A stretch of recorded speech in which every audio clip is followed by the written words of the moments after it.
Hi welcome to one more mini vlog. Hi ಬುಜ್ಜಿನ hi ಮಾಡ್ತಾ ಇದ್ದ. ಸೊ ಇವತ್ತು ಅವನಿಗೆ ಚಿಕನ್ ಬಿರಿಯಾನಿ ಮಾಡ್ಕೊಡ್ತಾಯಿದ್ದೀನಿ. ಸೊ ಆ ರೆಸಿಪಿನ ಶೇರ್ ಮಾಡ್ತಾಯಿದ್ದೀನಿ. ಚಿಕನ್ ಆಲ್ರೆಡಿ ನಾನು ಬೇಯಿಸಿಟ್ಕೊಂಡಿದ್ದೀನಿ.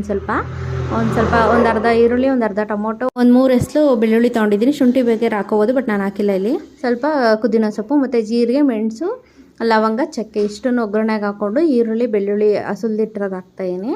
ಸೊ ಈಗ ನೆಕ್ಸ್ಟ್ ಪುದೀನ ಸೊಪ್ಪು ಹಾಕ್ಕೊಂಡಿದ್ದೀನಿ. ನೆಕ್ಸ್ಟ್ ಟೊಮೊಟೊ ಹಾಕ್ಕೊಂಡು ಸ್ವಲ್ಪ ಉಪ್ಪು ಅರಶಿನ ಹಾಕೋಬೇಕು. ಚೆನ್ನಾಗಿ ಸ್ವಲ್ಪ ಫ್ರೈ ಮಾಡ್ಕೊಂಡ್ಮೇಲೆ ಚಿಕನ್ ಆಲ್ರೆಡಿ ಬೇಯಿಸಿಟ್ಟಿರ್ತೀವಲ್ಲ, ಸೊ ಅದನ್ನು ಹಾಕೋಬೇಕಾಗುತ್ತೆ.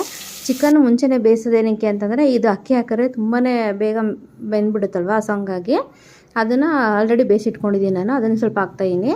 ಮತ್ತು ಒಂದು ಗ್ಲಾಸ್ ಚಿಕ್ಕ ಕಾಫಿ ಗ್ಲಾಸಲ್ಲಿ ಒಂದು ಗ್ಲಾಸಷ್ಟು ಅಕ್ಕಿನ ನೆನೆಸಿಟ್ಕೊಂಡಿದ್ದೀನಿ, ಅದನ್ನು ಹಾಕ್ಕೊಂಡಿದ್ದೀನಿ. ಇವಾಗ ಇದನ್ನೆಲ್ಲ ಹಾಕ್ಬಿಟ್ಟು ಒಂದು ವಿಷಲ್ ಅಥವಾ 2 ವಿಷಲ್ ತೆಗೆಸಿದ್ರೆ ಬಿರಿಯಾನಿ ರೆಡಿ ಆಗಿಬಿಡುತ್ತೆ. ಉಜ್ಜಿಗೆ ಈ ಥರ ಮಾಡಿಕೊಟ್ರೆ ಖುಷಿಯಾಗಿ ತಿಂತಾನೆ. ಸೊ ಅವನಂತೂ ಫುಲ್ ಹ್ಯಾಪಿಯಾಗಿದೆ. Okay, thank you, bye.